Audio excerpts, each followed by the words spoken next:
Sah. Karet aja. Kita karet aja.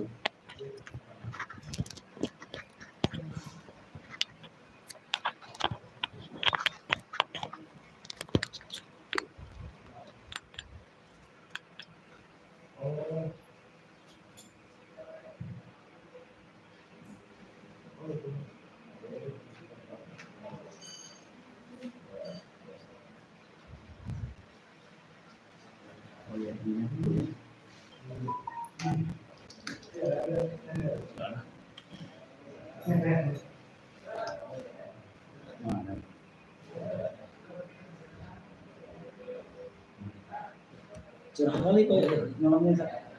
Cerah kali malamnya. Habis tidur masalahnya tadi.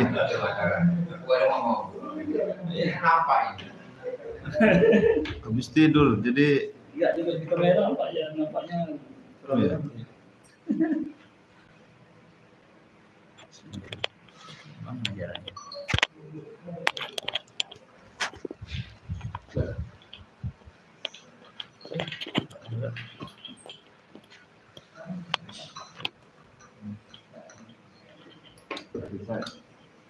Tadi dulu semangat. Berbangun dulu kan. Udah mau tidur saya tuh. Tadi dulu. Habis jalan tadi tuh. Seharian. Dari sekolah. Dari Udah. Bagus sekarang.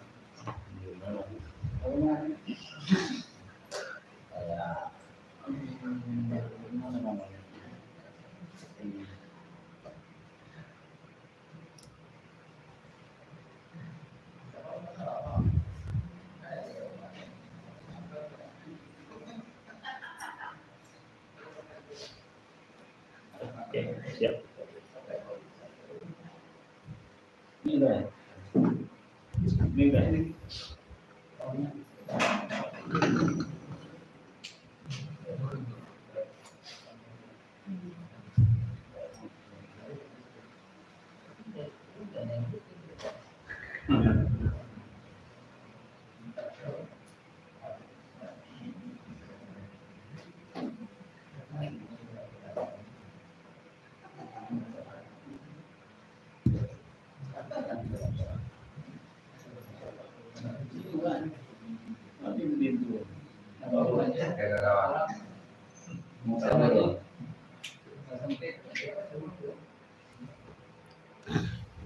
Rame aja.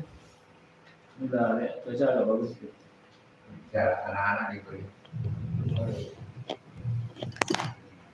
Awas masuk kopi.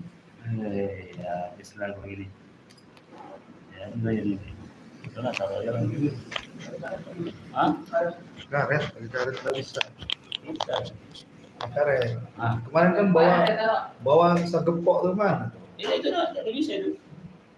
Wah, itu Lepas nih guys. banyak tempatnya doang. Nggak bisa. Nggak bisa itu, nggak bisa. Kalau nggak gitu bisa. Kalau nggak Nggak bisa kan? bisa ya, bisa. Bisa ya. Kalau mau lebih Abang. Kalau yang masak-masak betul.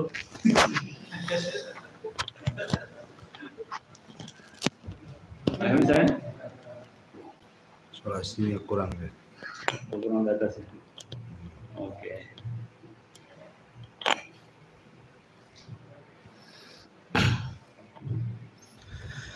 Bismillahirrahmanirrahim. Assalamualaikum warahmatullahi wabarakatuh. Alhamdulillah wassalatu wassalamu ala Rasulillah wa ala alihi wa sahbihi wa mawalah wa la hawla wa la quwata illa billahi wa ba'd. Baik, kita lanjutkan. Kajian kita masih membahas tafsir surah-surah pendek dalam juz amma. Dan kita masuk pada surah Al-Bayyinah. Al-Bayyinah ya.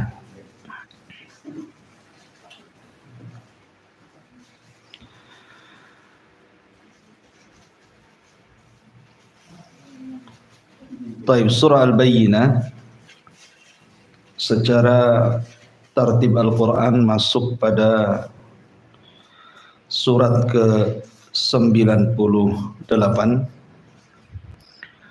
jumlah ayat 8, jumlah kalimat 94, dan jumlah huruf 412.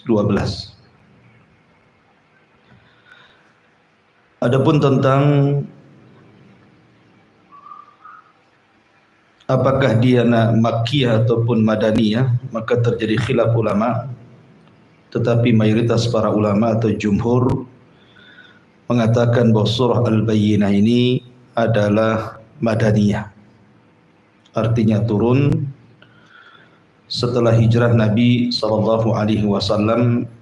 Ada beberapa alasan yang nanti kita akan jelaskan. Adapun tentang keutamaan daripada surah Al-Bayyinah ini, dijelaskan bahwa ketika turunnya surah Al-Bayyinah ini, Nabi SAW memanggil seorang sahabat namanya Ubay ibn Ka'ab, dan itu berdasarkan riwayat Bukhari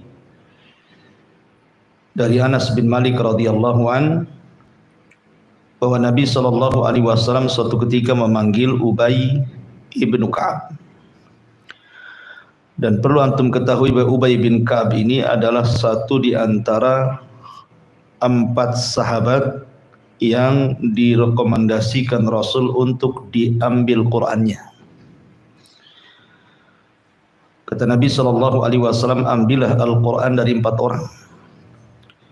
Salah satunya adalah Ubay ibn Ka'ab, kemudian Abdullah ibn Mas'ud, kemudian Salim maula Abi Khudaifah. Nah, suatu ketika sudah berada di depan Nabi SAW, tiba-tiba Rasul mengatakan, "Ya Ubay, innallaha amarani an aqra'a 'alaika lam yakunil ladzina kafaru min ahlil kitab." Wahai Ubay, sesungguhnya Allah memerintahkan aku untuk membaca surat ini kepadamu. Kemudian Rasul membacakan lam yakunil ladzina kafaru min ahlil kitab ila akhiril ayat. Fabaka, maka Ubay pun menangis. Kemudian mengatakan, "As-sammani ya Rasulullah, betul Allah menyebut-nyebut namaku ya Rasulullah?" Kata Rasul, "Ya." Tentu ketika seseorang disebut namanya di hadapan Allah Subhanahu wa taala, apalagi atas lisan Rasul, siapa yang tidak bahagia? Tentu Ubay sangat bahagia sekali. Dari sini juga ada hukum fikih. Ketika Nabi SAW membacakan surah Al-Bayyinah, bahwa terkadang seorang muallim, seorang pengajar itu boleh mengimlakan kepada murid-muridnya. Jadi boleh kita meminta seorang pengajar untuk mengimlakan gitu ya, bacaan Al-Quran kepada murid-muridnya. Ataupun sebaliknya, seorang muallim, seorang guru juga boleh minta supaya murid-muridnya membacakan Al-Quran. Dan itu sunnah hukumnya, diantaranya ketika Nabi SAW meminta Abdullah ibn Mas'ud untuk dibacakan Al-Quran. Kata Abdullah ibn Mas'ud, "Rasul, bagaimana aku akan bacakan Al-Quran kepadamu sementara Quran itu turun kepadamu?" Maka Rasul mengatakan, "Baca saja." Dan hebatnya Abdullah ibn Mas'ud tidak tawar-menawar surat apa, tidak, langsung dibacakan surah Nisa. Sampai ketika Rasul menangis, baru Rasul mengatakan cukup. Akhirnya Abdullah bin Mas'ud pun diam. Intinya bahwa surah Al-Bayyinah adalah surah yang sangat agung, sampai-sampai Allah meminta kepada Rasul untuk membacakan khusus kepada Ubay ibn Ka'ab. Karena Ubay bin Ka'ab ini memang pakar daripada Al-Quran. Di zaman Umar saja dia menjadi imam salat tarawih selama 1 bulan dengan jumlah 2 3 rakaat gitu ya. Baik, kita masuk pada tafsirnya. Di sini Allah mengatakan lam yakunil ladzina kafaru min ahlil kitabi wal musyrikina munfakkina hatta ta'tiyahumul bayyinah. Tidaklah orang-orang kafir dari ahli kitab dan orang-orang musyrik munfakkina, mereka meninggalkan agama mereka hatta ta'tiyahumul bayyinah, sehingga datang kepada mereka al-bayyinah, keterangan yang jelas. Di sini Allah Subhanahu wa taala menyebut 2 kelompok dari orang kafir. Pertama ahlul kitab, yang kedua al-musyrikun. Apa perbedaan ahlu kitab dan al-musyrikun ini? Padahal Allah Subhanahu wa taala mengatakan dua-duanya kafir. Lam yakunil ladzina kafaru. Mereka kafir semuanya. Ahlu kitab ya kafir, orang-orang musyrik juga kafir. Lalu kenapa Allah Subhanahu wa taala bedakan di sini? Ahlu kitab sendiri dan orang-orang musyrik sendiri. Dan apa perbedaan keduanya dan apa pula persamaan keduanya? Adapun yang membedakan antara ahlu kitab dan orang-orang musyrik, ahlu kitab itu namanya ahlu kitab, artinya turun kepada mereka kitab. Seperti kita kaum muslimin turun kepada kita Al-Quran. Maka ahlu kitab turun kepada mereka kitab. Maksudnya isyarat kepada 2 agama. Pertama Yahudi dan Nasrani. Jadi Yahudi dan Nasrani disebut satu nama sebagai ahlu kitab namanya. Kalau musyrik berbeda. Yang menjadi khilaf para ulama itu tentang Majusi dan juga Nasibin. Apakah 2 agama ini bagian daripada ahli kitab atau bukan? Walaupun pendapat yang kuat tidak, mereka bukan ahli kitab karena tidak diutus Rasul kepada mereka dan tidak diturunkan kitab kepada mereka. Lah adapun orang-orang Yahudi dan Nasrani sendiri, Yahudi diturunkan kepada mereka Taurat ma'ruf. Kemudian nabinya Musa. Nasrani diturunkan kepada mereka Injil dan nabinya Isa, gitu ya. Tetapi Majusi tidak dikenal nabinya, tidak pula dikenal kitabnya. Begitu juga Nasibin dan yang lainnya. Ini dari segi bahasa, jadi ahlul kitab maksudnya di sini Yahudi dan Nasrani. Adapun orang-orang musyrik di sini maksudnya musyrikul Arab dan musyrik-musyrik yang sejenis mereka, para penyembah berhala, penyembah patung, penyembah api dan begitu seterusnya, itu disebut musyrikun. Dari sini kita ketahui bahwa sebagaimana seorang ataupun mukmin itu darajat bertingkat-tingkat, maka kafir juga darakat bertingkat-tingkat. Maka kafir yang paling rendah adalah Nasrani. Kemudian di bawah Nasrani Yahudi. Kemudian di bawah Yahudi musyrikun dengan berbagai macam jenisnya. Kemudian di bawah orang-orang musyrik yang paling parah munafikun, orang-orang munafik. Jadi munafik itu paling dalam. Makanya nerakanya pun disendirikan dia. Innal munafiqina fi darkil asfali minan nar. Sungguhnya orang munafik itu diletakkan di intip neraka yang paling dasar. Maksud munafik di sini adalah munafik i'tiqad ya, bukan amal. Munafik i'tiqad artinya zahirnya menampakkan Islam, tetapi hatinya menyembunyikan kekafiran. Jadi sama saja dia kafir. Cuman menyembunyikan kekafirannya. Apabila mereka datang kepada orang yang beriman, kami beriman gitu. Apabila mereka datang kepada orang kafir, kami kawan kalian gitu ya. Jadi dia membohongi orang yang beriman, membohongi juga orang kafir, orang munafik itu. Makanya tingkatan yang paling rendah dari kekufuran itu adalah orang munafik. Yang paling ringan Nasrani, di bawahnya Yahudi, di bawahnya musyrik, di bawahnya lagi munafik. Makanya neraka juga bertingkat-tingkat. Taib, lalu apa perbedaan orang-orang ahlu kitab dari kalangan Yahudi dan juga Nasrani dengan orang-orang musyrik? Adapun yang membedakan mereka adalah dari segi beberapa hukum fikih. Contoh umpamanya dari segi pernikahan. Wanita-wanita Yahudi atau wanita-wanita Nasrani boleh dinikahi. Tetapi wanita-wanita musyrik tidak boleh. Tidak boleh seseorang menikah dengan wanita Majusi, wanita penyembah berhala. Mungkin kalau di negara kita ini ada Hindu, Buddha dan yang semacamnya gitu ya. Tetapi kalau bersama orang-orang ahlu kitab, wanitanya Yahudi atau Nasrani, maka Islam membolehkan. Kemudian yang kedua, sembelihan. Sembelihan ahlu kitab itu dibolehkan kita makan. Berdasarkan firman Allah Azza wa Jalla, wa ta'amul ladzina utul kitaba hillu lakum. Makanan-makanan ahli kitab halal bagi kalian. Tentu yang dimaksud makanan di sini bukan makanan yang ma'ruf. Karena ada makanan walaupun tidak ada keterangan boleh gitu ya, seperti buah-buahan, ada khilaf. Kita boleh memakan buah-buahan yang mereka beli ataupun buah-buahan yang kita beli mereka makan. Jadi maksudnya makanan di sini bukan makanan yang ma'ruf, tetapi maksudnya sembelihan. Sembelihan ahli kitab itu halal bagi kalian sebagaimana sembelihan kalian juga halal bagi mereka. Tetapi dengan dua syarat tentunya ya. Pertama, disembelih membaca basmalah. Bukan menyebut Uzair anak Allah seperti perkataan Yahudi, ataupun menyebut Isa ibnu Maryam anak Allah seperti perkataan Nasrani. Jadi dia ketika menyembelih ya bismillah gitu saja. Kemudian disembelih secara syar'i, bukan dibanting, bukan dicekik, bukan ditali, bukan digantung, ya betul-betul digorok di lehernya. Kalau dua syarat terpenuhi, maka sembelihan mereka halal.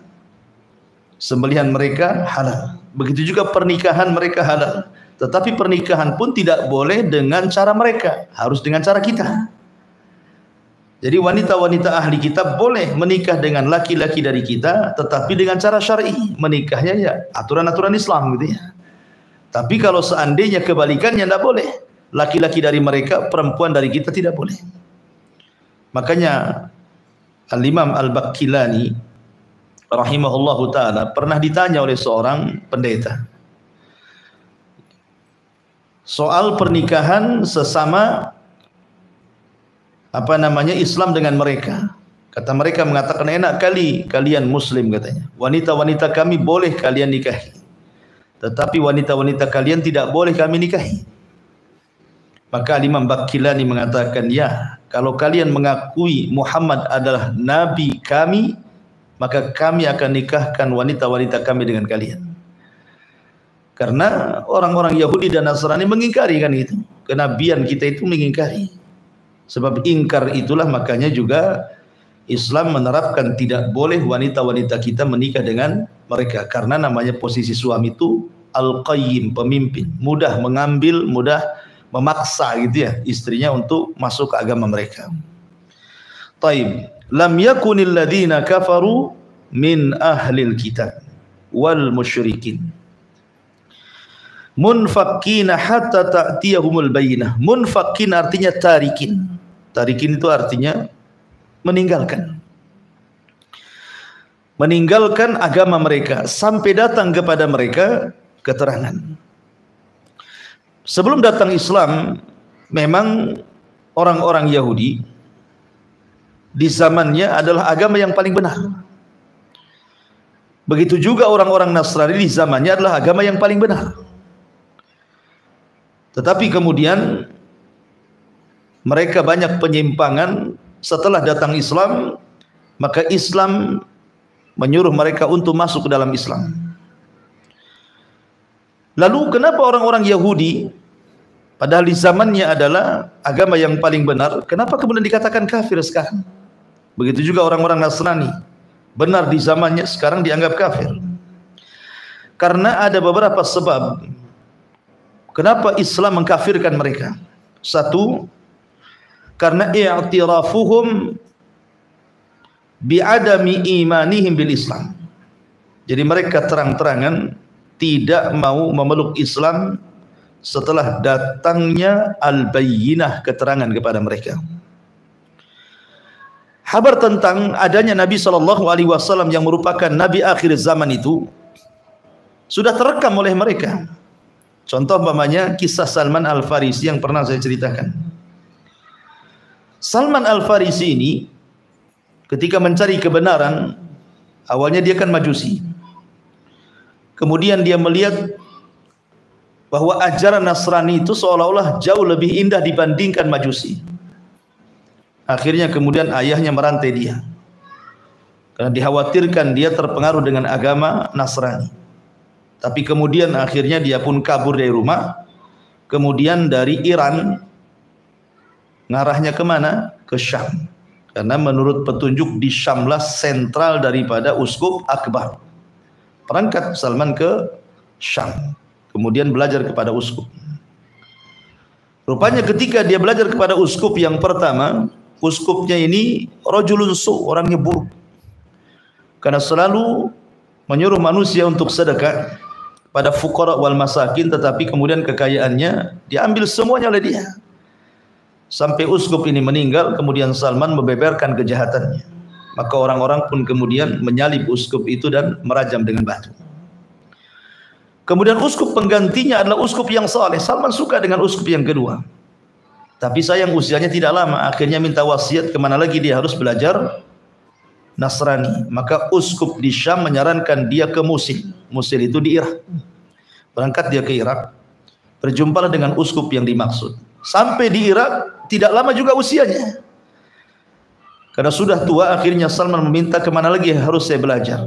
Maka uskup yang di Irak, di Musil, mengarahkan agar datang ke Nasibi. Nasibi itu di Turki. Akhirnya dia dari Irak ke Turki. Ketika kemudian sampai di Turki, di Nasibi, dia belajar kepada uskup yang ada Nasibi. Kata uskup yang ada Nasibi, usiaku pun sudah mendekati. Akhirnya sebelum wafat, uskup yang di Nasibi mengatakan kepada Salman, tidak ada uskup yang terbaik yang ada sekarang kecuali di Amuria. Amuria itu masih perbatasan Turki. Berangkat dia ke Amuria. Rupanya sama yang di Amuria juga sudah sepuh, dan belajar berapa tahun dia pun kemudian menghembuskan nafas terakhir. Tetapi kata uskup yang terakhir di Amuria ini, kau tidak perlu cari uskup lagi belajar, katanya, karena ini tahun kenabian. Lah kalimat ini tahun kenabian yang keluar dari uskup di sini menunjukkan apa? Orang-orang Nasrani membaca kitab-kitab mereka kan, bahwa akan ada nabi yang akan menutupi seluruh para nabi. Makanya Salman kemudian bertanya kepada uskup yang ada di Amuria itu, kemana aku harus cari nabi tersebut, di mana daerahnya? Maka kata uskup tersebut, kau datang saja ke daerah yang banyak pohon kurma, di situ banyak bukit warnanya, batunya hitam-hitam, harratain. Kemudian kalau ketemu orangnya, maka lihatlah 3 tanda, dia tidak makan sedekah, dia makan hadiah, dan ada stempel kenabian di antara 2 bahunya. Bayangkan dari Turki, akhirnya dia pun membayar mahal untuk datang ke Madinah, yang ketika itu ada kabilah Bani Kalbin dari Yathrib yang sedang berniaga ke Turki. Akhirnya dia pun minta untuk ikut ke Madinah dengan harga yang mahal. Sampai di Wadil Qura. Wadil Qura itu antara Tihamah dan juga Khaybar. Ya sudah dekat dengan Madinah sebenarnya. Harusnya Salman turun di situ, tapi malah dijual. Ya sudah ngongkos gitu ya, dizalimi dia, malah dijadikan budak, kemudian dijual kepada seorang Yahudi Bani Quraidah. Terpaksalah dia, kalau tidak kan bisa dibunuh dia. Makanya takut dia bekerja dengan Yahudi Bani Quraidah. Dan ketika itu belum ada kabar tentang kenabian. Setelah bertahun-tahun Salman bekerja, rupanya saudara daripada Bani Quraidah ini menginginkan Salman bekerja di kebunnya. Lah, kebun yang dimaksud adalah di Yathrib Madinah. Makanya ketika kemudian sampai di Madinah saja banyak pohon kurma, kemudian banyak bukit-bukit berwarna hitam. Karena kan posisi Madinah itu di sini bukit, di belakang kan kebun kurma. Nah, jadi memungkinkan jalan itu dari pertama. Makanya perang Khandaq itu kan, kenapa Salman kemudian menjalankan perang Khandaq? Karena memang jalan masuk Madinah cuma satu, dari depan saja. Kiri kanan bukit, belakang kebun kurma, nggak ada batasnya, saking luasnya gitu ya. Lah ketika Salman melihat kok banyak pohon kurma, bukitnya hitam, dengan wasiat uskup yang ada di Amuria itu. Jangan-jangan ini tempatnya maksudnya.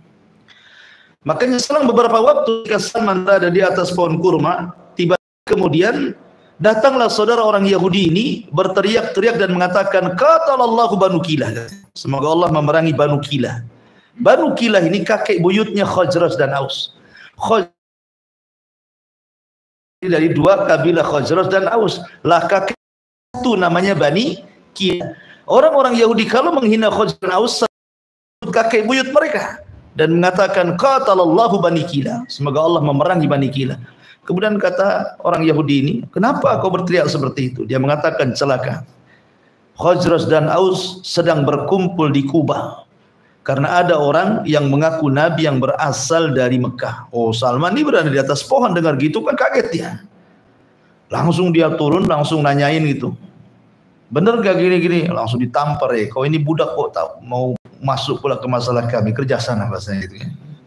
Tapi Salman kemudian sudah teringat dengan pesan uskup. Ini daerah sudah benar. Kemudian sekarang muncul seorang nabi.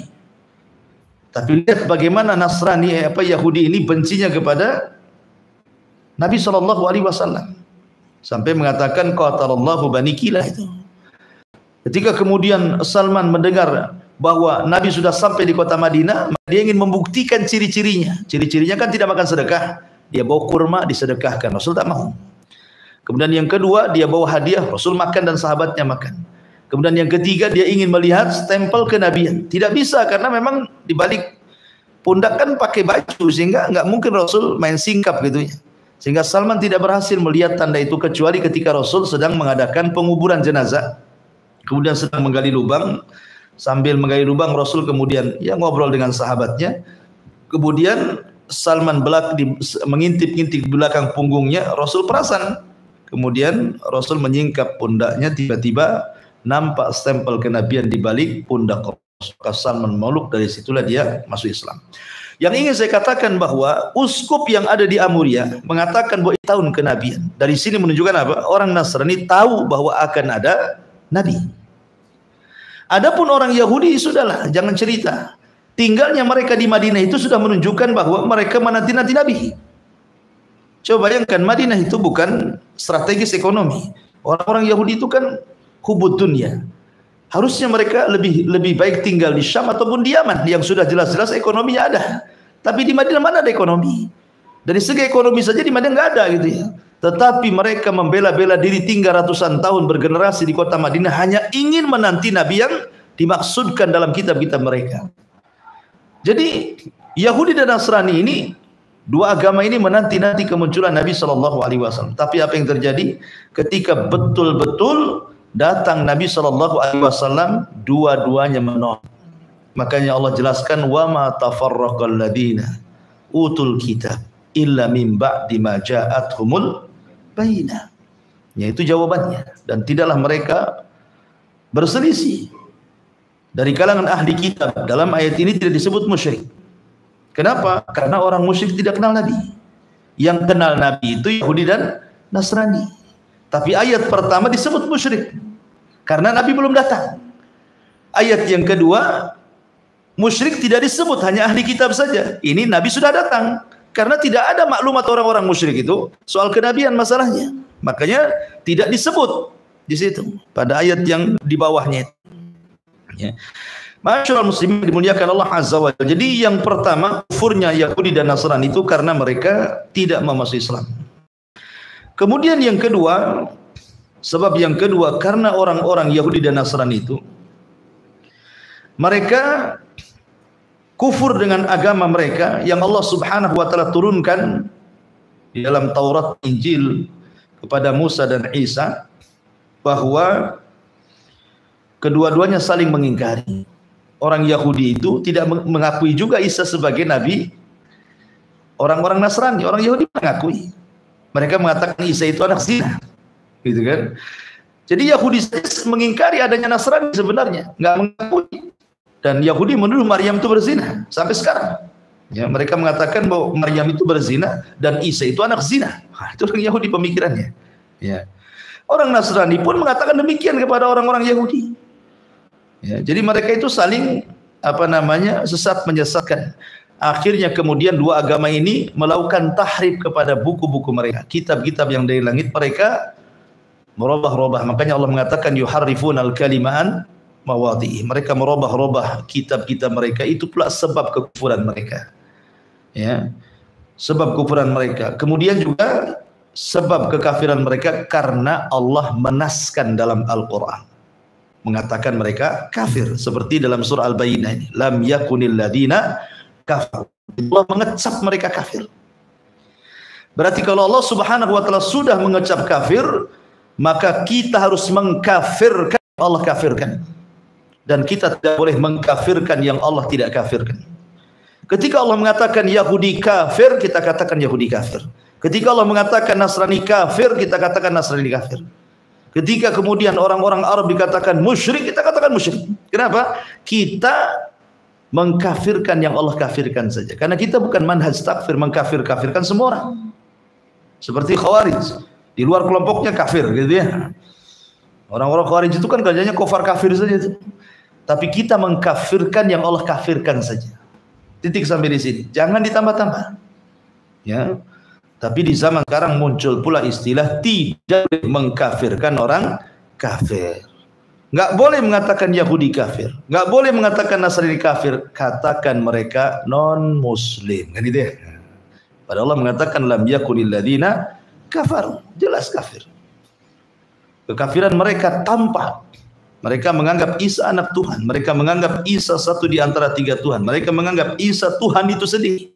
Yahudi mengatakan Uzair anak Tuhan. Kekafiran macam mana lagi? Masa kita tidak boleh mengkafirkan yang Allah kafirkan? Kita kan hanya mengikuti yang Allah kafirkan saja. Adapun yang tidak dikafirkan tidak mungkin kita kafirkan. Karena mengkafir-kafirkan itu perkara berat.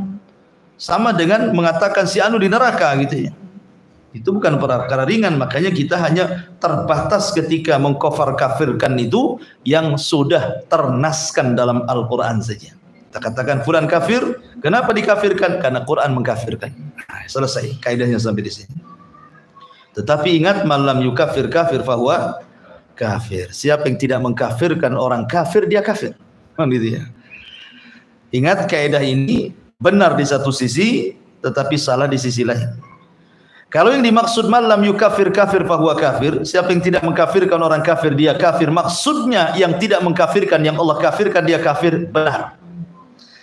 Tapi kalau yang dimaksudnya kaidah ini dibawa kepada kaidah orang-orang Khawarij yang tidak mengakui mereka kehilafan mereka seperti ISIS dan yang lainnya, maka dikafirkan, kemudian diterapkan hukum malam yukafir kafir fahuwa kafir. Tidak bisa. Seperti ma'ruf ideologi Khawarij di negeri kita kan banyak yang mengatakan pemerintah tauhid gitu ya. Siapa yang tidak mentauhidkan tauhid, maka dia tauhid katanya. Ngeri sekali jadinya. Jadi itu harus dipahami. Lam yakunil ladzina kafaru min ahlil kitabi wal musyrikina munfakkina hatta ta'tiyahumul bayyinah. Tidaklah orang-orang kafir dari kalangan Yahudi dan Nasrani ahli kitab dan juga orang-orang musyrik, mereka meninggalkan agama mereka, dakwah mereka sampai datang kepada mereka al-bayyinah. Apa yang dimaksud al-bayyinah di sini? Yang dimaksud al-bayyinah ini adalah rasulun minallahi yatslu suhufam mutahharah. Ini disebut bayyinah. Bayyinah itu adalah rasul sendiri. Nabi yang diutus itu bayyinah, bukti nyata gitu ya. Suhuf itu maksudnya lembaran-lembaran Al-Qur'an. Makanya ketika Allah Subhanahu wa taala berfirman, "Qul nahbitu minha jami'ah. Fa imma ya'tiyannakum minni hudan fala khaufun 'alaihim wa lahum yahzanun." Ketika Allah Subhanahu wa taala mengusir Adam, mengusir iblis, mengusir Hawa dari sorga kemudian diletakkan di bumi, Allah katakan, "Qul nahbitu minha jami'ah." Keluar kalian semua dari sorga ini. Maka Adam, Hawa dan iblis pun diturunkan dari sorga ke bumi.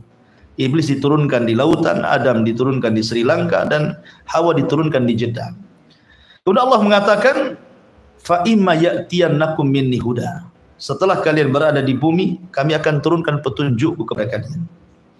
Ahli tafsir mengatakan bahwa yang dimaksud petunjuk Allah yang turun ke bumi itu maksudnya diutusnya para rasul dan diturunkannya kitab-kitab.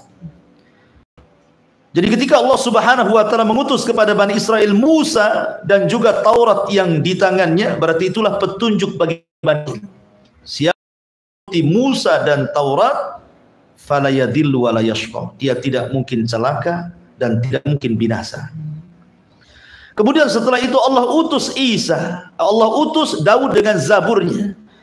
Maka siapa yang mengikuti Daud dan zaburnya berarti telah mengikuti petunjuk Allah. Kemudian setelah itu Allah utus Isa dan Injilnya. Maka siapa yang mengikuti Isa dan Injilnya berarti dia mengikuti hudan, petunjuk. Terakhir Allah utus Rasul dan Al-Quran yang di tangannya. Maka siapapun yang mengikuti Rasul dan Al-Quran yang di tangannya, maka itulah petunjuk. Tetapi ingat bahwa semua berlaku di zamannya. Ya, semua berlaku di zamannya. Isa dan Taurat, Musa dan Taurat berlaku di zamannya. Setelah kemudian datang Daud dan Zabur, maka orang harus mengikuti Daud dan Zabur. Maka Daud dan Zabur benar di zamannya. Kemudian setelah itu datang Isa dan Taurat, Isa dan Injil. Maka era Zabur selesai sampai di sini karena datangnya Isa dan Injil. Maka ketika datang era Nabi SAW dan Taurat, maka semua terhapuskan ajaran-ajaran itu. Tidak boleh lagi seseorang mengikuti Yahudi, tidak boleh lagi masuk ke dalam Nasrani selama mendengar adanya Rasul SAW diutus kepada dia. Makanya ada hadis mengatakan, tidaklah Yahudi dan Nasrani mendengar kedatanganku kemudian dia tidak beriman, maka mereka pantas masuk ashabul jahim, masuk akan neraka jahanam. Ya kan? Maka Rasulun minallahi yatlu suhufan mutahharah. Kenapa fiha kutubun qayyimah? Artinya Quran ini kitab yang lurus, tidak ada bengkoknya. Dan tidak ada tahrif seperti tahrifnya Taurat dan Injil. Tidak ada. Ya. Kemudian Allah Subhanahu wa taala mengatakan, wa ma tafarraqal ladzina utul kitaba illa min ba'di ma ja'atuhumul bayyinah. Ini jawaban setelah datangnya Nabi. Ya, kalau tadi di awal sebelum datangnya Nabi. Jadi sebelum datangnya Nabi Allah katakan lam yakunil ladzina kafaru min ahlil kitab wal musyrikina munfakkina hatta ta'tiyahumul bayyinah. Ini sebelum kedatangan Nabi. Tapi setelah kedatangan Nabi, apa yang terjadi? Wa matafarraqal ladina utul kitab. Dan tidaklah orang-orang yang dianugerahi kitab, maksudnya Yahudi dan Nasrani itu, mereka berselisih kecuali setelah datang kepada mereka keterangan. Sebelumnya mereka sepakat. Yahudi sepakat, Nasrani sepakat. Sepakat akan apa? Akan kemunculan Nabi akhir zaman. Yahudi sepakat, tidak ada khilaf di antara mereka bahwa akan muncul seorang Nabi. Tapi setelah datang Nabi SAW dan rupanya Nabi itu bukan dari Bani Israel tapi dari Bani Ismail, mulai berselisih, mulai hasad. Kenapa Allah Subhanahu wa taala mengutus Jibril salah alamat? Harusnya ke Bani Israel, diberikan pula ke Bani Ismail katanya. Mulailah mereka hasad, kibar, sombong, mulai bermusuhan dengan kaum muslimin. Begitu juga orang-orang Nasrani sama. Karena Yahudi dan Nasrani itu kan dua-duanya Bani Israel.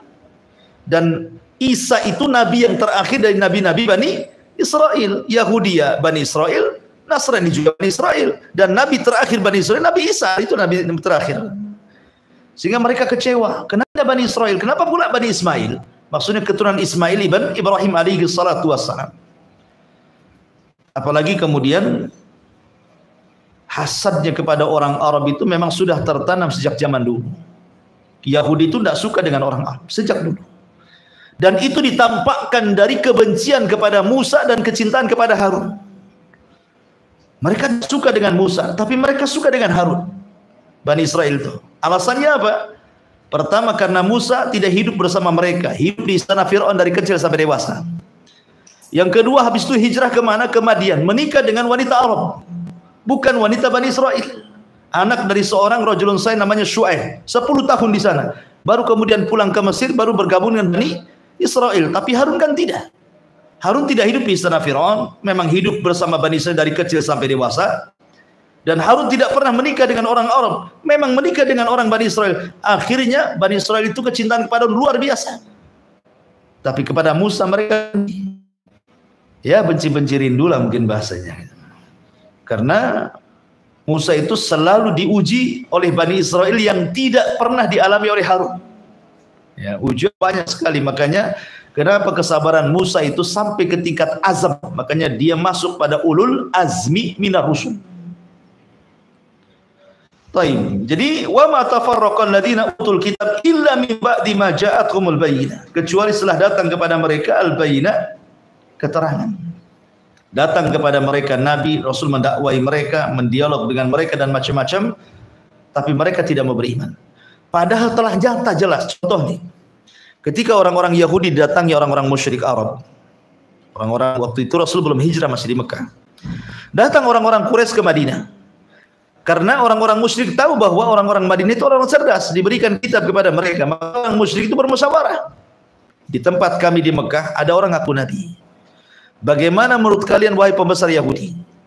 Maka orang Yahudi mengatakan, oh ada orang ngaku nabi di tempatmu, gini saja, berikan dia 4 soalan. Kalau dia bisa menjawab, memang dia seorang nabi.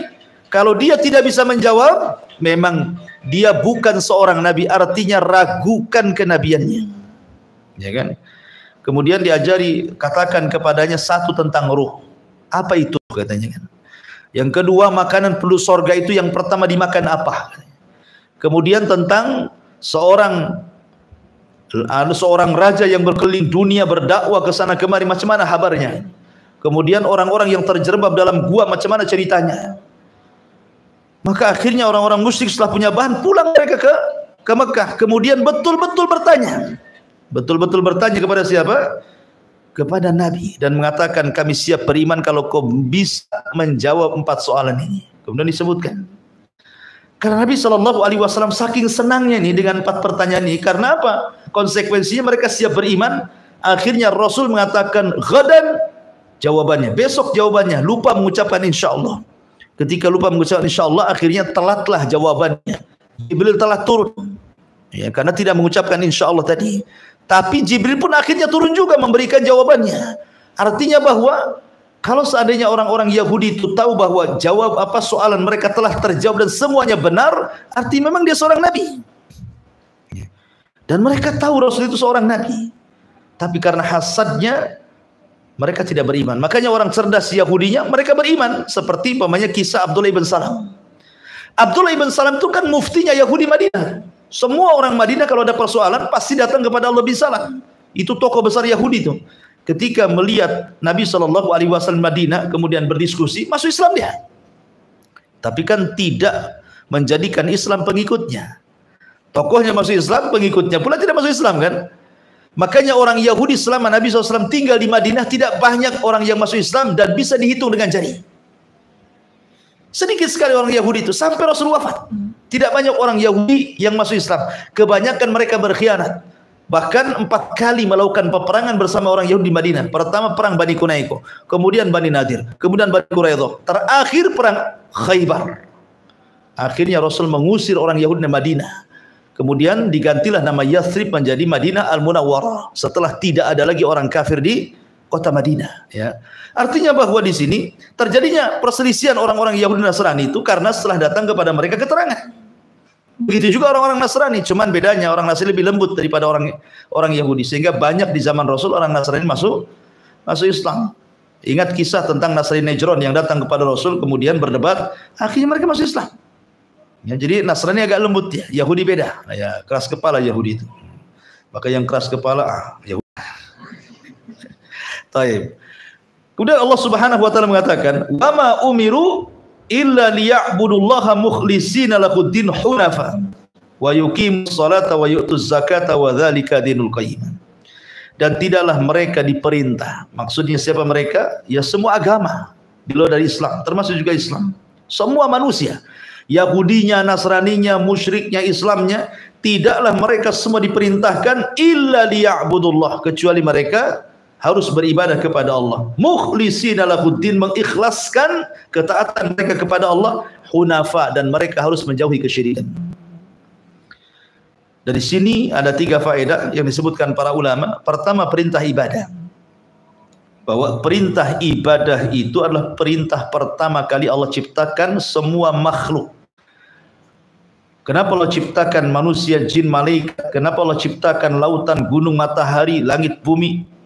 Kecuali untuk beribadah. Adapun makhluk yang berakal secara khusus Allah mengatakan wa ma khalaqtul jinna wal insa illa liya'budun. Tidaklah aku ciptakan jin dan manusia kecuali mereka disuruh untuk beribadah. Adapun secara umum wa in min kulli syai'in illa yusabbihuna bihamdi walakin la tafqahuna tasbihahum. Dan tidaklah segala sesuatu yang Allah ciptakan melainkan semua bertasbih, beribadah kepada Allah. Tapi kalian tidak paham tasbih mereka. Artinya bahwa segala sesuatu diciptakan untuk ibadah. Yang kedua, setelah kemudian kita paham ibadah, kita dilarang untuk menyekutukan Allah. Kita dilarang untuk menyekutukan Allah, mukhlishina lahuddin. Betul-betul ketaatan itu diberikan kepada Allah Azza wa Jalla hunafa. Hunafa itu artinya mail minasyirki. Menjauhi kesyirikan itu disebut hunafa.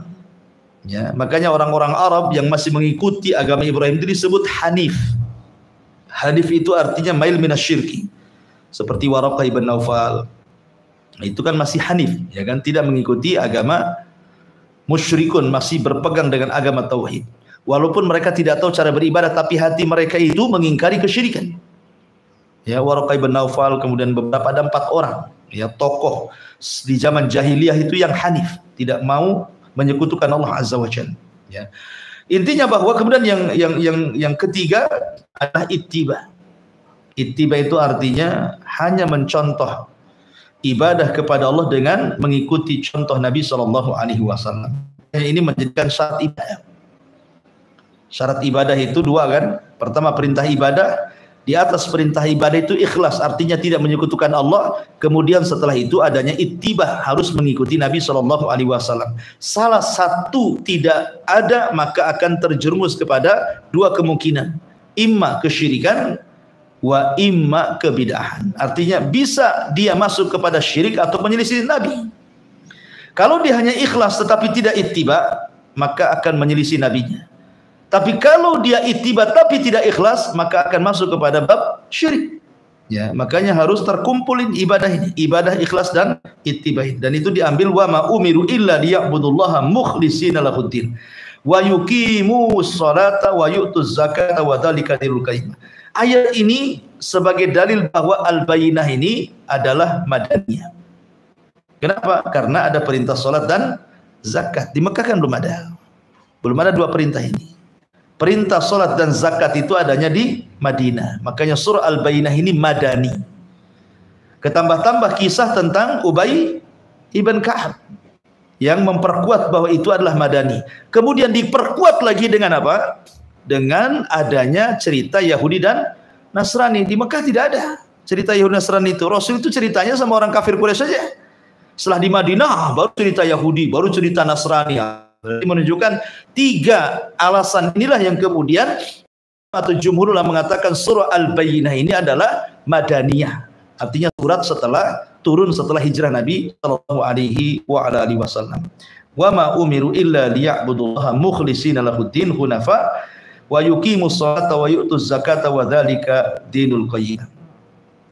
Kemudian Allah mengatakan innal ladzina kafaru min ahlil kitabi wal musyrikin.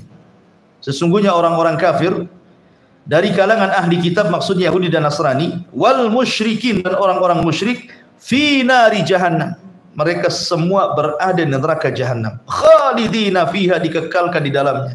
Ulaika hum syarrul bariyah, mereka adalah ada dibaca bariyah, ada dibaca bariyah. Jadi 2 bacaan ya. Bisa dibaca syarrul bariyah ataupun syarrul bariyah. Tidak ada masalah, dua-duanya benar ya. Tapi di sini Allah Subhanahu wa taala ingin mengatakan orang-orang yang kufur dengan siapa? Kufur dengan kedatangan Nabi. Kufur dengan Quran. Karena sebelumnya kan cerita tentang Al-Bayyinah. Ya. Berarti di sini kufur dengan Bayyinah tersebut. Mereka tidak mengakui Nabi sallallahu alaihi wasallam, mereka tidak mengakui Al-Quran dari kalangan ahli kitab dan orang-orang musyrik. Apa balasannya? Fi nari jahannam.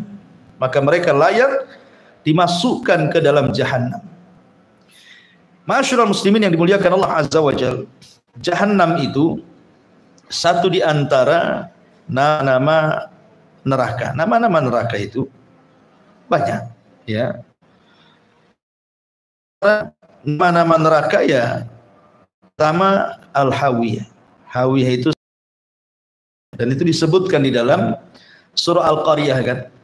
Faman khaffat mawazinu fa ummuhu hawiyah. Berarti neraka itu ada namanya hawiyah. Ya. Kemudian juga yang kedua ada namanya ladha. Dan itu disebutkan di dalam Al-Quran juga, kalla innaha ladha. Berarti nama neraka itu selain hawiyah namanya ladha. Ada juga nama khutamah. Seperti Allah mengatakan, kalla la yumbadana fil khutamah. Wa ma adraka mal khutamah narullah muqadah. Kemudian juga nama neraka itu ada namanya jahim. Dan itu juga Allah Subhanahu wa taala firman, wa idzal jahimu syu'ira.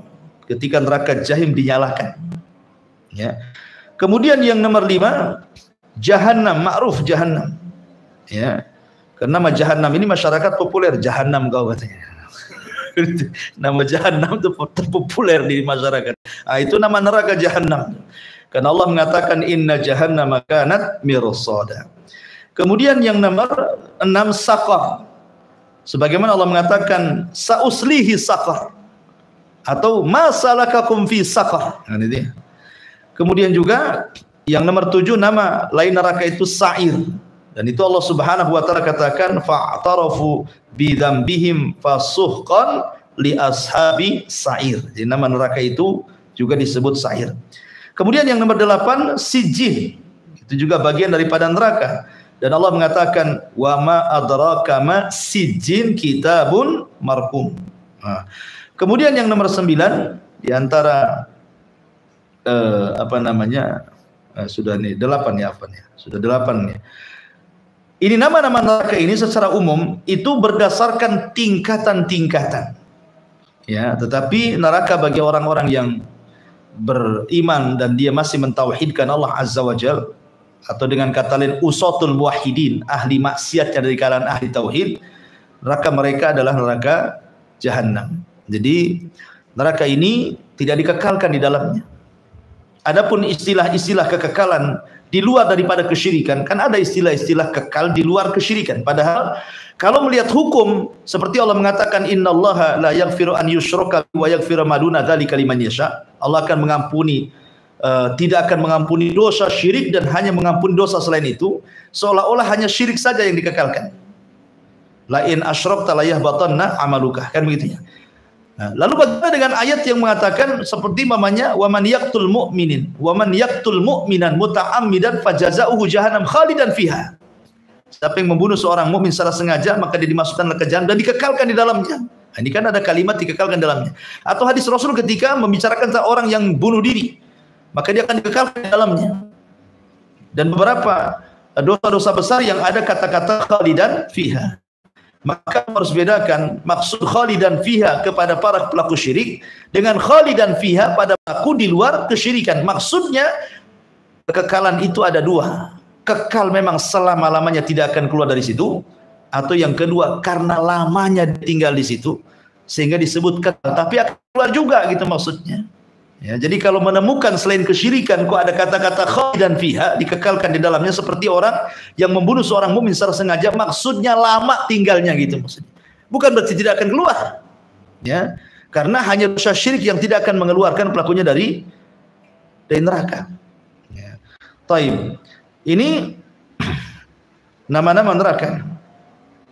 Jadi Allah Subhanahu wa taala mengatakan mereka orang-orang kafir dari ahli kitab dan juga orang musyrik, maksudnya kufur dengan Nabi SAW, maka mereka di dalam neraka Jahannam khalidina fiha, dikekalkan di dalamnya, ulaika hum syarrul bariyah, mereka adalah seburuk-buruk penciptaan Allah.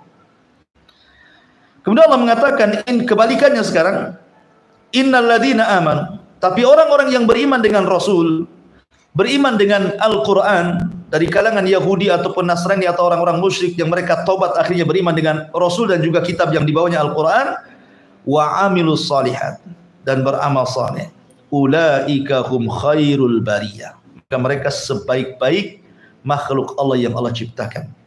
Kalimat khairul bariyah, sebaik-baik ciptaan, apakah ini mutlak maksudnya manusia itu lebih baik dibandingkan jin dan malaikat?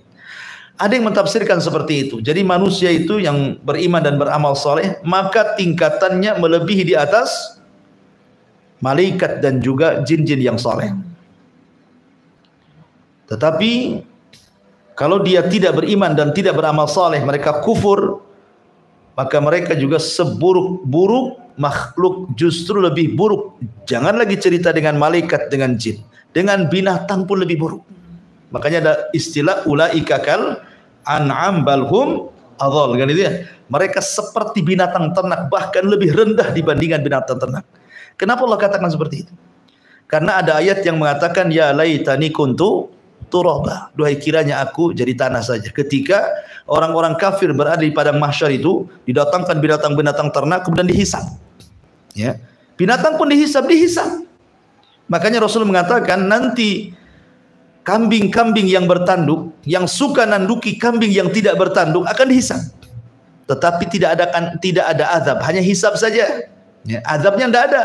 Karena setelah dihisab Allah katakan kunu turaba, jadilah kalian tanah. Lah orang-orang kafir melihat binatang-binatang yang sedang dihisab, tiba-tiba setelah dihisab tidak ada azab dan langsung jadi tanah. Makanya mereka mengatakan ya laitani kuntu turaba, duhai kiranya aku seperti binatang itu. Kan itu ya. Masih mending jadi binatang. Ya, kita ini dihisab, diadab pula kan itu. Makanya kalau mereka itu tidak beriman dan tidak beramal soleh, maka syarrul bariyah, lebih buruk dibandingkan binatang ternak. Tapi kalau mereka beriman, beramal soleh, maka dikatakan khairul bariyah atau khairul bariyah. Mereka sebaik-baik makhluk, bahkan bisa melebihi tingkatan atau di atas tingkatan malaikat. Taib. Lalu kemana jin di sini? Kenapa tadi disebutkan? Ya, jin ini masuk kepada kategori makhluk mengikut manusia. Ya, jin yang soleh sama dengan manusia yang soleh. Jin yang jahat ya sama juga dengan manusia yang jahat gitu maksudnya. Karena agama jin dan nabi jin itu sama dengan kita setelah diutusnya Rasul SAW. Tapi sebelumnya jin itu tidak diharuskan mengikuti nabi-nabi sebelumnya. Tapi setelah kedatangan Nabi SAW, maka tidak jin harus mengikuti syariat Islam. Ya, mereka harus ikut Quran, mereka ikut Nabi sama dengan kita dari segi ajaran. Makanya Allah mengatakan wa ma khalaqtul jinna wal insa illa liya'budun. Kemudian Allah mengatakan sebagai balasannya, jazaohum inda rabbihim jannati adnin tajri min tahtihal anhar khalidina fiha abada radhiyallahu anhum wa radu an dzalika liman khasyiya rabbah. Balasan mereka orang-orang yang beriman dan beramal saleh adalah sorga-sorga. Lihat di sini katakan jannati adnin. Kalimat jannat di sini menunjukkan apa? Sorga itu bukan satu tingkatan. Sorga itu banyak tingkatan-tingkatannya. Sama kalau tadi kita sebutkan neraka gitu ya. Maka neraka juga ada tingkatan-tingkatannya kan. Maka sorga juga sama. Lalu seperti apa tingkatan sorga itu? Sorga pun punya nama-nama kan. Pertama al-jannah. Dan itu ma'ruf dalam Al-Quran.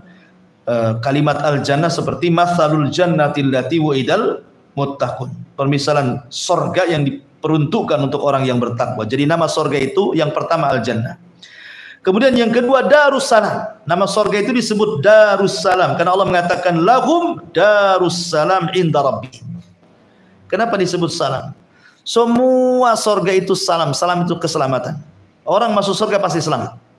Selamat dari apa? Dari semuanya. Ya, selamat dari penyakit hati dan penyakit badan. Di sorga itu tidak ada kena penyakit. Selamat badan kita. Tidak ada kolesterol, tidak ada darah tinggi, tidak ada macam-macam, tidak ada. Selamat dari omongan manusia di dunia. Sebentar aja antum sakit sama orang. Nah, kenapa sih anu ngomong ini sama antum? Mau sakit antum kan itu. Di sorga selamat. Karena ucapan yang pertama kali orang masuk sorga itu apa? Salamun alaikum bima sabartum. Keselamatan bagi kalian. Jadi makanya sorga disebut Darussalam. Kemudian juga nama sorga juga Darul Khuldi. Karena orang yang masuk ke dalamnya tidak mungkin keluar. Beda dengan neraka. Ada yang keluar, ada tidak. Kalau orang udah masuk surga nggak mungkin keluar. Kalau orang masuk neraka kemungkinan keluar, kemungkinan kekal gitu ya. Nah, maka disebut Darul Khuldi. Dia tempat yang kekal. Sebagaimana Allah mengatakan qul adzalika khairun am jannatul khuldi allati wa'idal muttaqun. Kemudian juga Firdaus, bagaimana ma'ruf dalam Al-Qur'an, innal ladzina amanu wa amilus shalihat kanat lahum jannatul firdausi nuzula. Kemudian juga disebut jannatul ma'wa. Jannatul ma'wa, inda sidratil muntaha, indaha jannatul ma'wa. Disebut ma'wa juga. Ma'wa itu artinya tempat kembali. Dari sini menunjukkan bahwa dunia ini hanya sekedar safar saja. Kuburan aja safar. Jangan lagi orang di dunia, orang masuk kubur, di kubur aja sedang safar kita. Kenapa? Karena tidak lama, tidak kekal orang di kuburan. Pasti akan ada kiamat lagi kan itu. Beralih lagi mereka dari kuburan ke akhirat. Makanya disebut orang yang datang ke kuburan disebut ziarah, ya kan? Ziarah kubur. Allah mengatakan hatta zurtumul maqabir. Jadi orang yang dalam kuburan aja ziarah, gitu ya. Karena mereka nggak tinggal lama dalam kuburan itu, pasti ada dipindah lagi ke tempat lain, apalagi di bumi. Rasul mengatakan kepada Ibnu Umar itu, kun fid dunya ka'annaka gharib aw abiri sabil, ya. Baik, kemudian juga disebut jannatun naim, ya, karena banyak kenikmatan di dalamnya, termasuk juga darul ijlal. Ya, darul ijlal disebut sebagaimana riwayat Ibnu Abbas radhiyallahu an, dan juga disebut daru al maqamah. Sebagai Allah mengatakan, wa qalul hamdulillahilladzi adhaba 'anal hazan inna rabbana laghafurun syakur alladzi ahallana darul muqamati min fadli. Jadi disebut juga darul muqamah. Itu macam-macam surga. Baik. Di sini Allah Subhanahu wa taala mengatakan jazaohum inda rabbihim jannatu adnin. Nah, salah satu nama surga adalah Adn. Tajri min tahtihal anhar, yang mengalir di bawahnya sungai-sungai. Dan sungai surga ada berapa? Ada 4. Anharun min ma'in lam yataghayyar ta'muh. Air bersih tidak berubah-ubah rasanya. Kalau kita butuh air bersih saja, antum harus beli. Sana tidak perlu beli, tidak perlu pasang depot air. Ya, sudah memang tinggal minum saja gitu ya. Dan tidak berubah. Murni, betul-betul jernih ya dari sumbernya. Kemudian wa anharun min labanin. Ya, dari sungai dari susu. Kemudian wa anharun min asalin, dari madu. Kemudian wa anharun min khamrin, dari khamr. Berarti ada 4, air bersih, air susu, air madu, air khamr, ya. Dan itu berbentuk sungai. Susu nggak perlu merah, sudah ada sungainya, tinggal nyiduk saja kan. Kemudian Allah mengatakan, dan sungai di sorga, kata para ulama, tidak memiliki dinding kiri kanan. Nah, kalau kita kan ada dinding sini, dinding sini. So, kalau dindingnya habis, ya melebarlah kemana-mana akhirnya kan. Sorga nggak ada dinding kiri kanan, ya begitu saja. Ya, keajaiban di surga itu. Kemudian Allah mengatakan min tahtihal anar khalidina fiha, dikekalkan di dalamnya abada selama-lamanya, radhiyallahu anhum wa radu'an. Dan mereka Allah ridhai karena mereka ridha kepada Allah Subhanahu wa taala. Dzalika liman khasyya rabbah. Itu bagi orang yang takut dengan Allah Subhanahu wa taala. Inilah di antara tafsir singkat daripada surah Al-Bayyinah. Jadi secara global surah Al-Bayyinah ini menceritakan tentang hal ikhwah orang-orang kafir yang ketika sebelum datang Nabi SAW mereka sepakat menunggu kedatangannya, tapi setelah datang terjadi perselisihan. Sebagian mereka ada yang ikut, sebagian mereka ada yang menolaknya. Maka orang-orang yang ikut, maka mereka disediakan surga Aden, mengalir di bawahnya sungai-sungai, dan mereka kekal di dalamnya. Siapa yang menolak, maka mereka akan dimasukkan ke dalam neraka jahanam, dan mereka adalah seburuk-buruk manusia. Itu secara global daripada surah Al-Bayyinah. Wallahu a'lam. Taib, sebelum saya tutup, silahkan kita buat tanya jawab. Bagi Anda yang ikuti di YouTube, ya, silakan Anda bisa bertanya, tulis di kolom komentar. Insyaallah kita bacakan, asal yang mudah-mudah saja pertanyaannya. Iya, wallahu a'lam.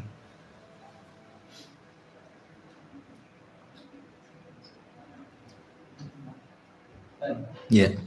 Tentang Alkitab tadi, halal dan apakah berlaku sampai sekarang itu Alkitab? Alhamdulillah. Al-Quran itu tidak dibatasi tempat dan tidak dibatasi waktu. Al-Quran itu akan relevan setiap zaman, kecuali ayat-ayat yang dihapus. Kalaupun ada ayat yang dihapus, manansah min ayatin aw nunsiha na'ti bi khairi minha aw misliha. Kalaupun ada ayat hukumnya dihapus, pasti Allah akan datangkan hukum yang semisal atau yang lebih baik. Ya, selama hukum tidak dihapus, maka akan tetap berlaku sampai kiamat. Ketika Allah mengatakan wa ta'amul ladzina utul kitaba halal lakum wa ta'amukum halal lahum, tidak dihapus ayat ini. Ayat ini akan berlaku sampai kiamat. Itu hal sembelihan mereka dengan dua syarat tadi. Ya kan, disembelih secara syar'i kan, baca basmalah dan digorok tenggorokannya. Dan wanita-wanita ahli kitab enggak ada masalah selama pernikahannya secara syar'i dan betul-betul dia Yahudi atau Nasrani, bukan musyrik.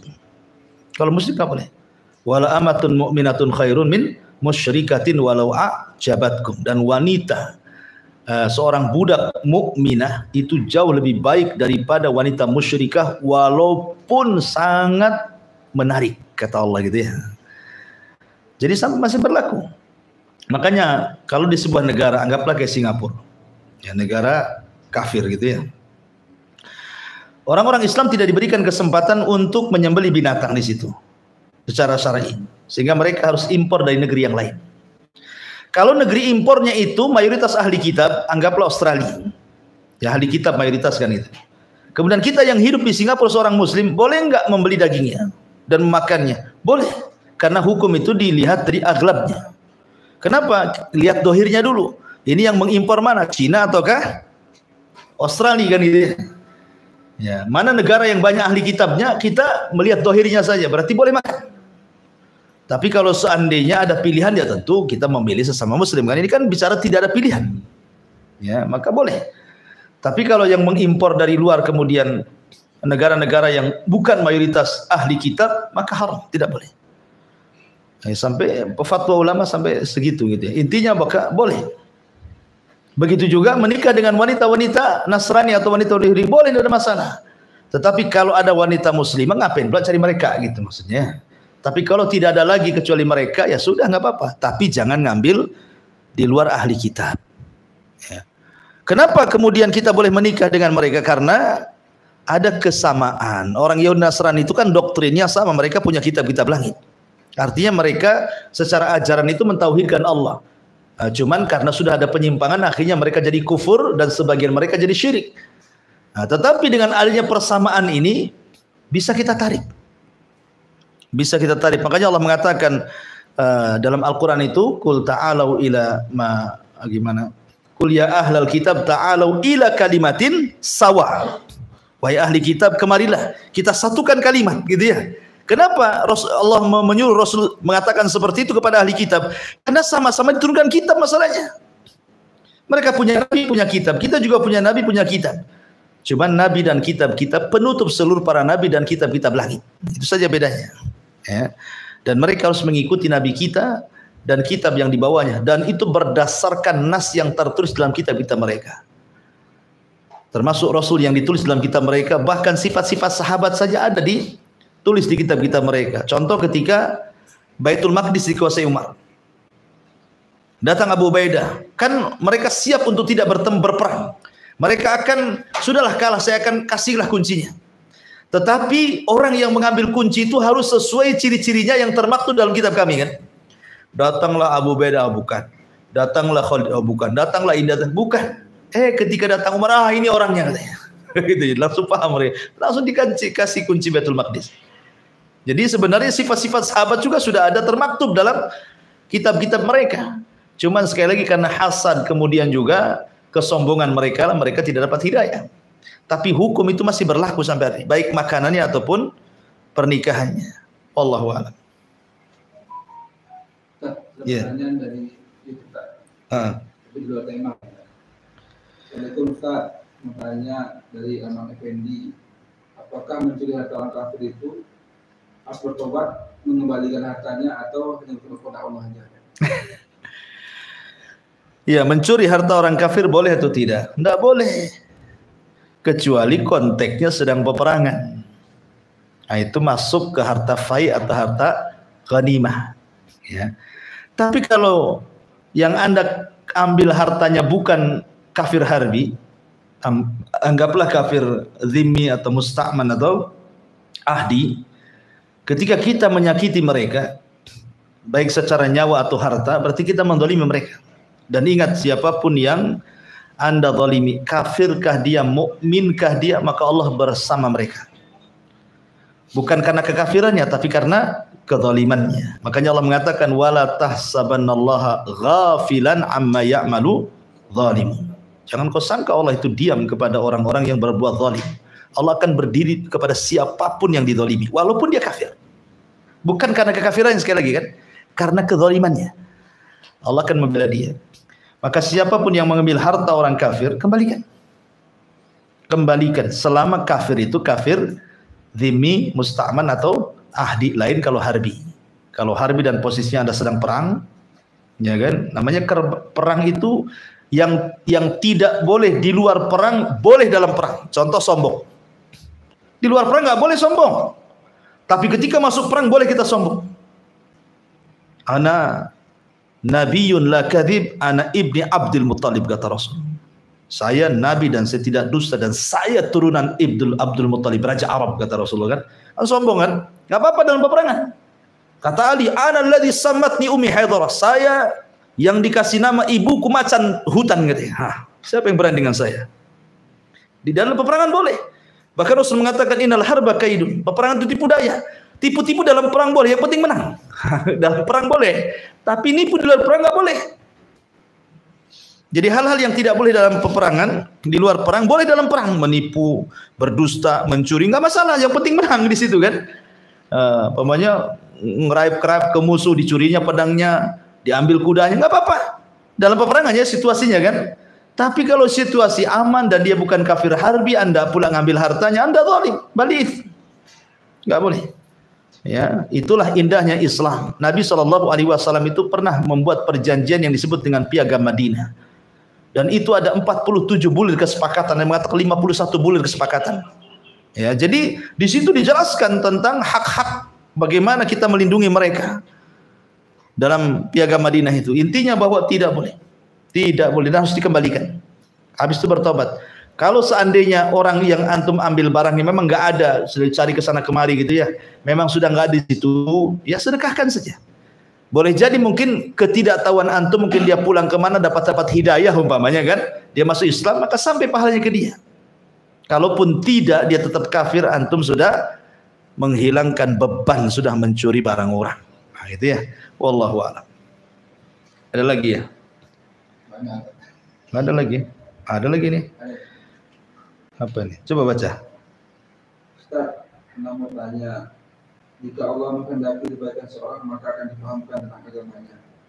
Bagaimana yang kita yang baru menemukan jalan Allah sudah ketinggalan dalam ilmu agama? Bagaimana solusinya? Mana ada ketinggalan? Para sahabat itu masuk Islam banyak yang sudah tua.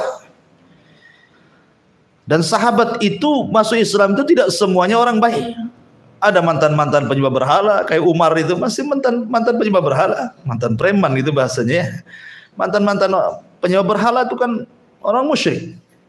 Mereka dapat hidayah. Ya ada yang muda-muda, ada yang sudah tua. Ya. Tetapi tidak ada istilah telat dalam agama itu. Tidak ada istilah telat dalam agama itu. Sampai-sampai Rasul mengatakan ada seseorang beramal amalan ahli neraka. Sampai antara dia dengan neraka tinggal satu hasta. Dan di akhir hayatnya dia beramal amalan ahli surga. Akhirnya Allah masukkan dia ke surga. Abu Hurairah radhiyallahu anhu pernah ngomong bersama para sahabatnya, maukah aku tunjukkan kepada kalian seorang sahabat Nabi, tidak pernah sujud, nggak pernah ruku, mati masuk surga. Tidak pernah beramal. Kata Abu Hurairah, maukah aku tunjukkan kepada kalian sahabat Nabi, tidak pernah sujud, tidak pernah ruku, nggak pernah beramal, mati masuk surga, katanya. Mana itu kan? Heran. Siapa Abu Hurairah? Kata Abu Hurairah, kenalkah kalian dengan Usairim? Usairim ini satu-satunya orang Aus yang tidak mau masuk Islam. Ketika pemimpin mereka Sa'd bin Mu'adz masuk Islam di tangan Mus'ab bin Umair, dapat hidayah, ini pemimpin Aus nih. Datang dia ke Aus dan mengatakan, hei orang Aus, kalian tahu siapa saya? Kata orang Aus, ya engkau pimpinan kami, engkau paling cerdas di antara kami, engkau paling mulia di antara kami. Oh kalau begitu baik, masuk Islam kalian semua. Siapa yang tidak masuk Islam, apakah laki-laki, perempuan, kecil, dewasa, tua, jangan bicara denganku, katanya, kecuali harus masuk Islam. Oh dipaksa, pimpinan kabilah dia. Semua masuk Islam orang Aus, satu yang enggak, namanya Usairim. Tidak mau masuk Islam dia. Yang lain masuk Islam semua, dia sendiri enggak mau Islam. Tetapi ketika ada peperangan, namanya orang-orang jahiliyah itu kan hamiyatul jahiliyah, artinya kefanatikan kepada kabilah itu ada. Jadi dia ingin terlibat dalam perangan. Tapi Rasul tidak mau. Kau jangan perang. Kau boleh membela kabilahmu, tapi tidak boleh dalam perang ini. Kenapa? Karena kau masih kafir. Kalau kau ingin terlibat perang dan kau izinkan, masuklah Islam dulu. Akhirnya dia pun bersyahadat, kemudian ikut terlibat, mati syahid. Jadi hari itu dia syahadat, hari itu dia syahid. Gitu ya. Makanya Abu Hurairah mengatakan, maukah aku kabarkan kepada kalian seorang sahabat tidak pernah sholat, tidak pernah ruku, tidak pernah ibadah, mati masuk surga katanya. Karena orang ini bersyahadat langsung syahid. Sama dengan kisah tukang sihir Fir'aun. Paginya dia tukang sihir, sore harinya dipenggal kepalanya sama Fir'aun. Setelah mereka tobat dan sujud kepada Allah karena melihat kekalahannya mereka dari Nabi Musa alaihi salatu. Kata Abdullah ibn Abbas radhiyallahu anhu, lihat tukang-tukang sihir Firaun itu. Di pagi hari mereka tukang sihir jahat, di sore hari mereka sudah menjadi para syuhada yang baik. Gitu ya. Intinya bahwa tidak ada terlambat.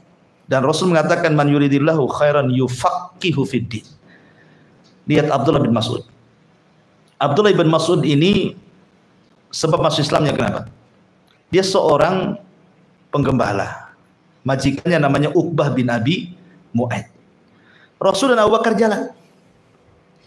Kemudian kehausan di jalan. Nampak Abdullah bin Mas'ud sedang menggembala kambing. Kata Rasul SAW, ya Abdullah bin Mas'ud, bisakah kau berikan air susu kambingmu? Kata Abdullah bin Mas'ud, tidak bisa.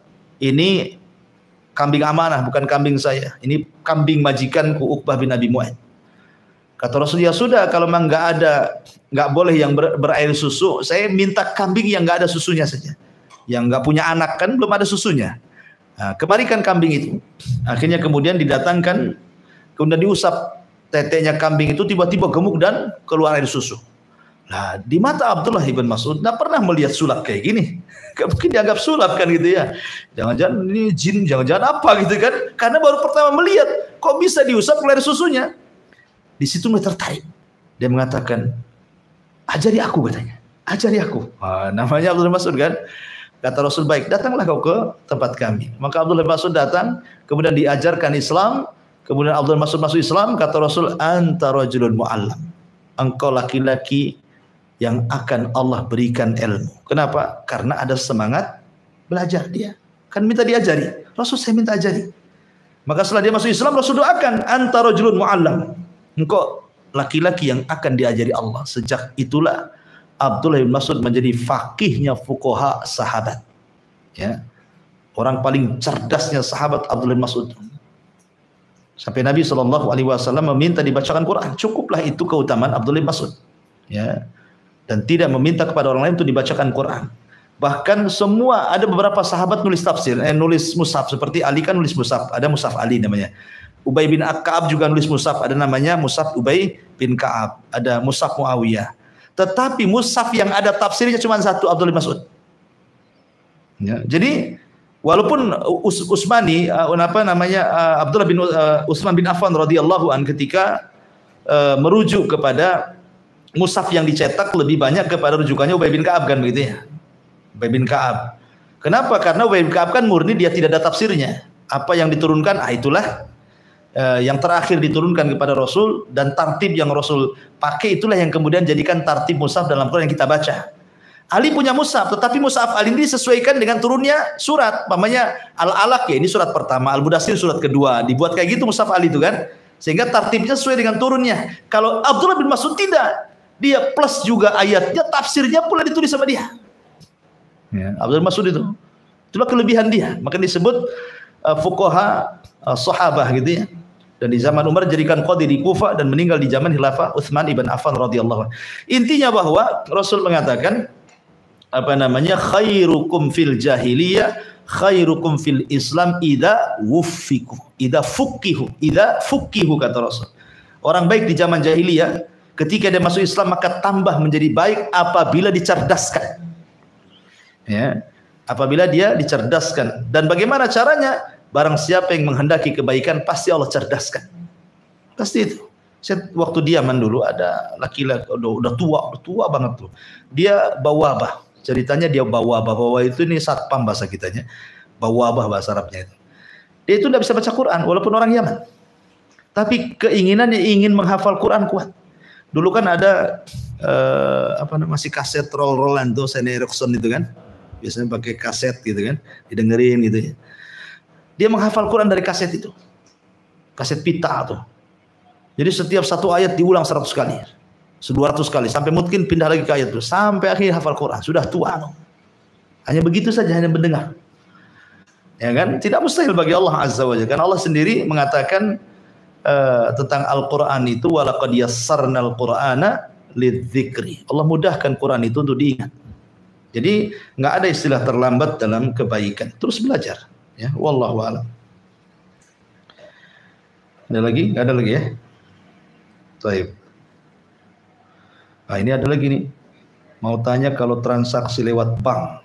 Nah, ini lain lagi nih. Jauh kali tanyanya ya. Dengan cara dicicil dan tersebut bunga 0%, apakah riba atau haram? Nah, kalau sudah 0% ya tidak ada riba lah kan. Kalau sudah 0% nggak ada ribanya. Selama ada riba tetap riba. Riba itu kata Rasulullah SAW, kalau sampai ke 1 dirham. 1 dirham berapa? 2,5 gram. Karena 1 dinar itu 4 gram lebih. Siapa yang makan riba 1 dirham, maka lebih jahat dibandingkan berzina 36 kali kata Rasulullah. 1 dirham saja. Artinya kalau 1 gram emas itu anggaplah 1 juta. Yang bagus gitu ya. Berarti ya 2,5 juta lah ya. Kurang lebih segitu dirham tuh. Berarti siapa yang makan uang riba 2,5 juta lah enakan gitu ya. Maka itu lebih jahat dibandingkan seorang berzina 36 kali dengan wanita pelacur. Dalam riwayat sekecil-kecilnya dosa riba itu sama dengan anak menzinahi orang tuanya. Ya, intinya bahwa lihat banknya. Selama bank-bank itu konvensional, yang jelas wala ta'awanu 'alal ismi wal udwan. Kalau memang bisa beralih dengan bank-bank syariah yang sudah diberikan rekomendasi oleh para guru-guru, ya kan, para ulama, maka beralihlah. Karena kemungkaran itu ketika tidak bisa dihilangkan 100%, maka minimalnya dikurangi atau diringankan. Ya kan? Ya dari dulunya konvensional, beralihlah ke syariah gitu maksudnya. Walaupun dalam syariah sendiri memang kita belum bisa menjamin 100%, tidak ada unsur ribawiyahnya kan itu ya. Tapi kan namanya kemungkaran itu kalau tidak bisa dicegah semuanya, ya sebagiannya. Ya. Wallahu a'lam. Saya kira cukup. Subhanallah bihamdika, asyhadu an la ilaha illa anta astaghfiruka wa atubu ilaik. Wallahu ta'ala. Assalamualaikum warahmatullahi wabarakatuh.